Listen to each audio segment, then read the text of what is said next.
آپ اپنے ذہن کو تیار کر لیتے ہیں کہ جی ہاں مجھ پہ جادو ہوا، تب تک کچھ نہیں ہوگا. سو پلیز کوشش کریں کہ جادو اور یہ چیزوں سے پرہیز کریں. ہاں نظر بد جو ہے وہ ضرور لگتی ہے، تو نظر بد سے بچنے کے لیے نمائش نہ کریں زیادہ چیزوں کی، اور پڑھتے رہا کریں، آیت الکرسی پڑھ کے گھر سے نکلا کریں، بچوں پہ دم کر دیا کریں، تو وہ بہت بہتر ہو جائے گا. فاطمہ یہ ٹوٹ جائے گا. ٹھیک ہے جی. اور جمعے کا تو آپ کو پتہ ہی ہے، جمعے کے حساب سے تو آپ نے جمعے کے لیے تیاری بھی کر لی ہوگی. مجھے آپ نے ضرور دعا میں یاد رکھنا ہے. جمعے کے دن بہت ثواب، ہمارے قاری صاحب بتا رہے تھے کہ بہت ثواب ہوتا ہے کہ اگر آپ قبرستان میں جو آپ کے اپنے اس دنیا سے چلے گئے، اگر جمعے کی ایک روٹین بنا لیں، چاہے وہ والدین ہیں، آپ کی داد کے ہیں، آپ کے کوئی بھی قریبی رشتہ دار ہیں، کہ جمعے کے دن آپ وہاں جائیں اور جا کے بیٹھ کے وہاں سورہ یاسین پڑھیں، تو وہ آپ کے ساتھ، ان کے ساتھ جن کو آپ بخشتے ہیں ان کے ساتھ ساتھ آپ کی مغفرت بھی اللہ تعالیٰ کر دیتے ہیں، اور بہت بڑا ثواب ہے. اور مجھے لگتا ہے پرسنلی کہ قبرستان میں ضرور جانا چاہیے.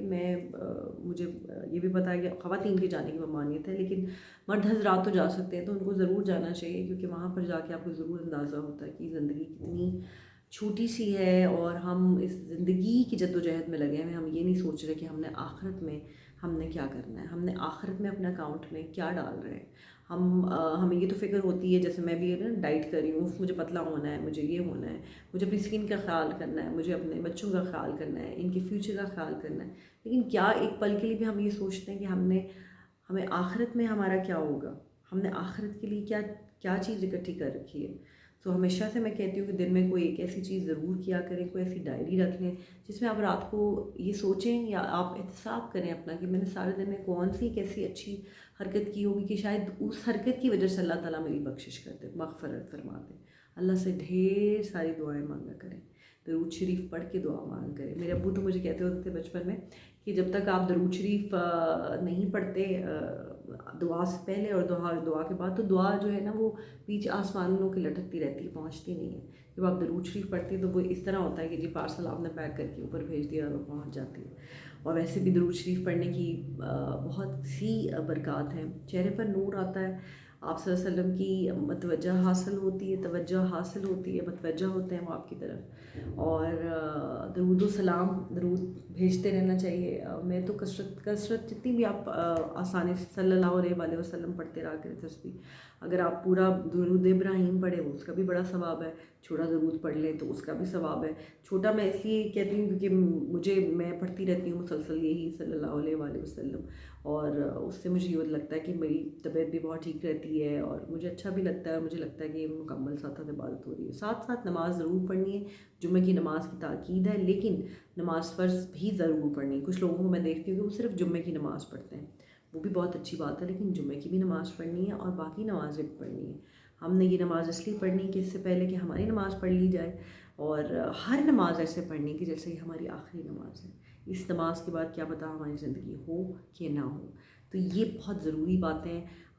میں آپ کو پریچ نہیں کر رہی کچھ، سب سے پہلے یہ میں کلیئرفائی کرنا چاہتی ہوں، کیونکہ میں خود ایک اسٹوڈنٹ ہوں، میں خود پڑھی ہوں، میں خود علم حاصل کر رہی ہوں. میں صرف ان بچوں کے لیے، مجھے آج بھی کسی بچے نے میسج کیا، آئی تھنک 22 ایئرز اولڈ اور some thing, is a student. تو میں نے وہ ٹیکسٹ دیکھا صبح اور مجھے بڑی ایک دم سے ہمت ہوئی. تو اس نے لکھا ہوا تھا کہ آپ ضرور ویڈیوز بنایا کریں، اور ہمیں بہت موٹیویشن ملتی ہے. دا وے یو ٹیل اس کہ آسانی سے ہو سکتا ہے کہ میری بات میں شاید اللہ تعالیٰ نے کوئی اثر رکھا ہو یا نہیں رکھا ہو، لیکن میں ایسی کوئی بھی بات نہیں کرتی جو میں نہیں کرتی، خود نہیں کرتی. جو میں خود کرتی ہوں میں وہی بات آپ کو بتاتی ہوں. اور میں خود میرے سے بہت ساری غلطیاں ہوتی ہیں، میں روز اپنی توبہ کرتی ہوں، اللہ سے معافی مانگتی ہوں، آپ لوگوں سے بھی معافی مانگتی ہوں، اور ہر کسی سے معافی مانگتی ہوں اگر جن کا جانے انجانے میں نے دل دکھا دیا، یا جن کو لگتا ہے کہ میں صحیح طرح سے اسلام کو فالو نہیں کر رہی. لیکن مجھے یہ لگتا ہے کہ جس طرح سے میں سیکھ رہی ہوں وہ بہت اچھا سیکھ رہی ہوں.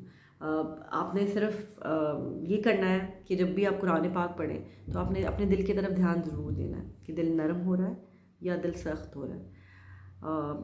ہم نے ہمیشہ بچپن سے لے کر ابھی تک یہ سنا کہ یہ مت کرو، یہ مت کرو، یہ مت کرو، یہ مت کرو، یہ نہیں ہے، یہ نہیں ہے، یہ نہیں ہے. لیکن اب آپ اگر قرآن پاک کھول کے دیکھیں تو آپ کو پتہ چلے گا کہ اتنا کچھ کرنے کی اجازت ہے، اور تھوڑی سی چیزیں جو ان کو کہا گیا ہے مت کرو. جب آپ اس طرح سے سوچیں گے تو آپ دیکھیے گا، اور آپ اس طرح سے آپ دیکھیں گے. مجھے تو لگتا ہے کہ بہت لبرل ہے اسلام، اور کہیں بھی جو لوگ سمجھتے ہیں کہ آپ ایک دم سے کنزرویٹو ہو گئے ہیں یا یہ ہو گئے ہیں، 4 5 حکم ہیں اللہ کے، حکم کی آپ نافرمانی نہیں کرنی، کیونکہ جیسے نافرمانی کی تھی وہ پھر شیطان مردود ہو گیا تھا اور اللہ تعالیٰ کو غضبناک ہوئے تھے اللہ. تو جو 5 حکم ہیں وہ آپ نے اس کی نافرمانی نہیں کرنی. انشاءاللہ اللہ تعالیٰ آپ کے لیے بہت بہتر کرے گا. میں بار بار سائڈ پہ دیکھ رہی ہوں، میری دوست میرے ساتھ بیٹھی ہے فاطمہ اور ساتھ ساتھ وہ بھی سن رہی ہے. سو میں آپ لوگوں سے ویسے ہی بات کرتی ہوں جیسے میں اپنے بچوں سے بات کرتی ہوں، جیسے میں چاہتی ہوں میں اپنے بچوں کو بتاؤں. سکھا میں نہیں سکتی ہوں کیونکہ میں خود اسٹوڈنٹ ہوں. سو کہیں نہ سوچا کریں کہ ہمیں سکھانے بیٹھی یا میں یہ کرنے بیٹھی. میرا صرف مقصد یہ ہوتا ہے کہ مجھے یہ اچھی لگ رہی ہے بات تو میں شیئر کرتی ہوں. اچھا، اس سے پہلے کہ بہت زیادہ ڈریگ ہو جائے، اپنا بہت خیال رکھیں. زندگی رہی تو پھر بات ہوگی، ملاقات ہوگی. اللہ حافظ. جمعے کا دن ایک دفعہ پھر سے بات مبارک.